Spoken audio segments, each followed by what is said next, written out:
सबसे पहले मैं स्पीकर सर आपका शुक्रगुजार हूं कि आपने महामहिम के अभिभाषण पे मुझे बोलने का मौका दिया। आज हाउस में हमारे आदरणीय मुख्यमंत्री जी बैठे हैं। मैं उनका भी ध्यान दिलाना चाहूंगा कि हरियाणा में 22 जिले हैं, मगर आज तक 22 जिलों में किस जिले में कितना काम अभी बाकी है, शायद वो रोड मैप आज तक सरकार ने तैयार नहीं किया है। मैं चाहता हूं कि स्पीकर सर कि मुख्यमंत्री जी को ये हर जिले में एक लिस्ट बनानी चाहिए, किस जिले में स्टेट यूनिवर्सिटी बन गई है, किस जिले में ट्रॉमा सेंटर बन गया है, किस जिले में पॉलिटेक्निक कॉलेज बन गए हैं, किस जिले में मेडिकल कॉलेज बन गए हैं, किस जिले में स्टेडियम बन गए हैं। आप सबको पता है कि मैं एक ऐसे जिले से आता हूं जो हिंदुस्तान का सबसे पिछड़ा हुआ जिला है। मैं ये उम्मीद लगाता हूं कि खासकर और जिलों की बड़ी बात, मेरा जिला बहुत पिछड़ा हुआ है, कि सरकार को एक स्पेशल पैकेज देना चाहिए ताकि मेवात जिला का भी उद्धार हो सके।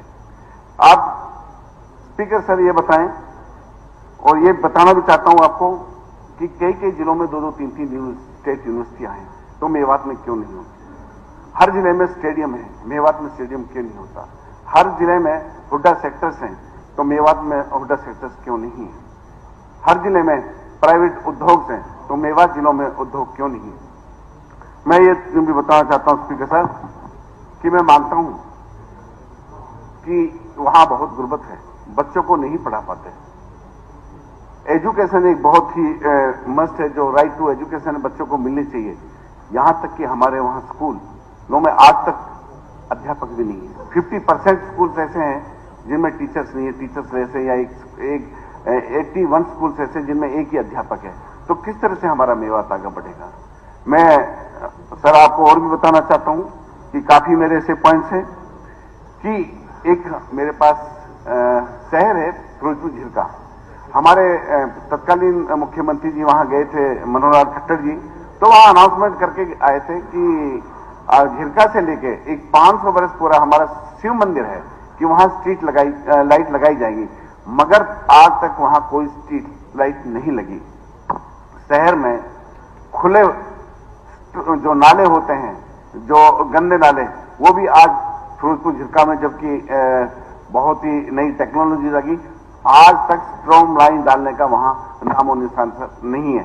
तो मैं ये कहता हूं कि सरकार को कि स्ट्रीट लाइट भी लगाई जाए वहां शिव मंदिर के लिए, और वहां झिरका में स्ट्रॉन्ग लाइन डाली जाए ताकि जो वेस्ट दिल्ली का वो बाहर ले जाके कहीं उसको डिस्पोज ऑफ किया जाए, ट्रीटमेंट प्लांट लगा दिया जाए, उस पानी को ट्रीट करके लिए एग्रीकल्चर में उसमें पेड़ पौधों के लिए भी वो काम आ सकता है।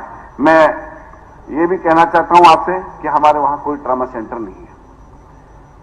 जिस तरह से आज मैं अभिभाषण ये पढ़ रहा था महामहिम का, तो उसमें कहा था सबका साथ, सबका विकास और सबका विश्वास, लेकिन ऐसा नहीं है कि मेवात के साथ जितना दोगलापन किया जाता है शायद हरियाणा में और कहीं नहीं होगा।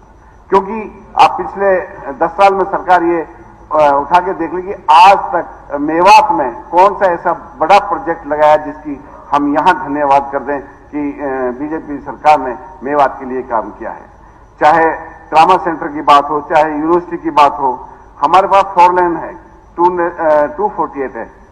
मेरे से पहले साथी आपदा जी ने भी बात रखी थी कि जब सरकार टोल लेती है तो सरकार को उस रोड को नहू से लेकर मुंडा का बाटर तक बनाने में क्या परेशानी है? होटल से लेकर बड़गली चौक तक इतना बुरा रास्ता है, जो आधे घंटे में तय होता है वो 1.5 घंटा में तय होता है गाड़ी से। क्यों उसको नहीं बनाया जाता? जबकि सरकार रोड टैक्स गाड़ी वालों से सबसे लेते हैं, तो उसको सरकार क्यों नहीं बनाती?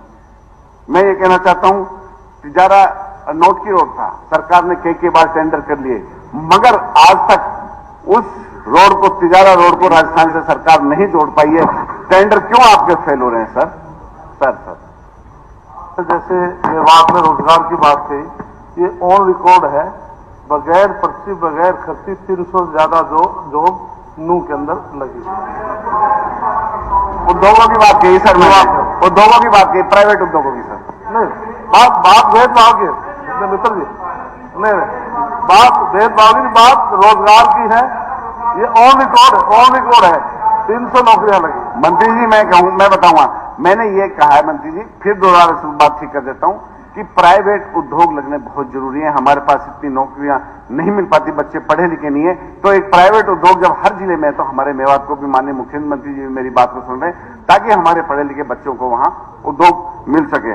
हमारे 2019 में आदरणीय प्रधानमंत्री जी ने एक गवर्नमेंट मॉडल स्कूल अनाउंसमेंट किया था फिरोजपुर झिरका में, मैंने सदन में काफी बार रखा है, लेकिन जब उसको जगह भी अलॉट हो गई, सब कुछ फंड भी रूसा से सेंटर ने भेज दिए, तो उसको सरकार क्यों नहीं करना चाहती ताकि हमारे बच्चे वहां नजदीक पढ़ सके। बिल्कुल शहर के बीचों बीच में वो अनाउंसमेंट की थी। मैं कहता हूं कि वो भी हमारा बनना चाहिए। बाकी जिस तरह से 100 गज के प्लॉटों की मैं अभी भी पता था कि 2 करोड़ को हम प्लॉट देने जा रहे हैं। जो प्लॉटें पहले दी थी, जैसे हमारी सरकार चलेगी 2014 में, उनको आज तक ना बिजली की ना पानी की कोई सुविधा नहीं है। सरकार प्लॉट काटने से पहले वहां बिजली और पानी की सुविधा करेगी तो वो उनके लिए बहुत अच्छा होगा। मेरा ये स्पीकर साहब आपसे कहना है। और पंचायत राज में 11 नवंबर को आदरणीय पूर्व मुख्यमंत्री खट्टर साहब ने यहां 5-5 करोड़ सब विधायकों को दिए थे, वो काम आज तक नहीं हुए, उनमें से काफी काम बाकी है। वेंगी के काम आप देती है सरकार, अभी तक 2022, 23, 24 के आज तक काम नहीं हुए, बार बार टेंडर फेल होते हैं। स्पीकर सर, जब पैसे सरकार देती है तो विकास कैसे नहीं होता, कैसे विकास होगा, इस पे सरकार जरूर ध्यान दे। और मैं ये भी कहता हूं, जैसे हमारे पड़ोस में राज्य है राजस्थान, वो हर विधायक को हर साल बराबर का बजट देती है, ताकि चाहे पोजीशन के हो चाहे अपोजिशन के हो, ताकि हल्के में सबका बराबर विकास हो सके। यदि सरकार ये सोचेगी कि जहां हमारे विधायक है वहीं हमें फंड दिया जाएगा, तो उससे और जो विधानसभा है वो काफी पिछड़ जाएंगी।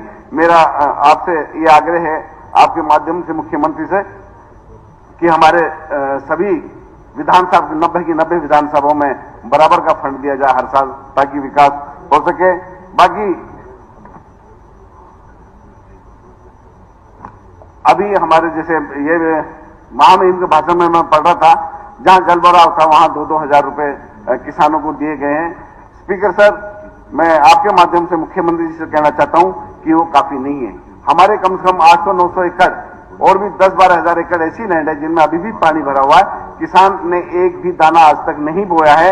ये 2-2 हजार रुपए दोगे तो आप ये बताओ, सभी किसान के बेटे हैं, सब जानते हैं क्या खेत में 2000 का ही मुनाफा होता है किसान के लिए।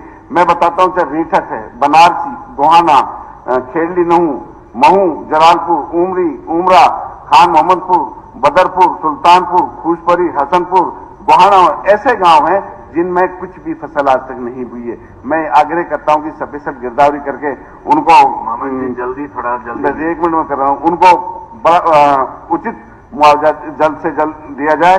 बाकी हमारे यहां जो स्वास्थ्य की बात कही थी इस अभी भाषण में, बहुत बिल्कुल ठीक नहीं है, मैं उससे बिल्कुल खुश नहीं हूं।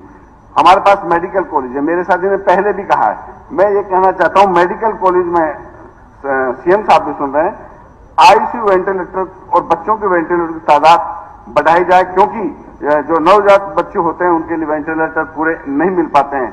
वहां सांप काट जाता है या कुत्ता काट जाता है, 1 मिनट पूरा कर रहा हूं, वहां इंजेक्शन तक भी अवेलेबल नहीं है मेडिकल कॉलेज में सर।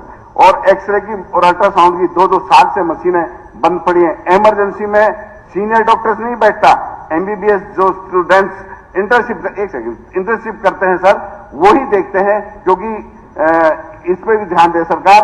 अधिकतर ब्लड जितने भी टेस्ट होते सर, ब्लड टेस्ट जो होते हैं सर, वो बाहर से कराए जाते हैं, क्योंकि गरीब लोग हैं, वहां कहां से पैसे देंगे। और जो सर एक और बताता हूं, जो आपके किसी भी हड्डी का ऑपरेशन होता है और भी कोई ऑपरेशन होता है, मेरे ख्याल से तारीख पे तारीख दी जाती है, ऑपरेशन नहीं हो पाते। और एक नशे का है लास्ट सर, मैं अपने गांव की बता रहा हूं, गांव भादस है, नगीना है, पुनाना है, फिरोजपुर है, हर दुकान पे इतना नशा बिकता है सर कि बच्चे खराब हो चुके हैं। पहले भी ये सदन में मैंने बात रखी थी अर्जुन।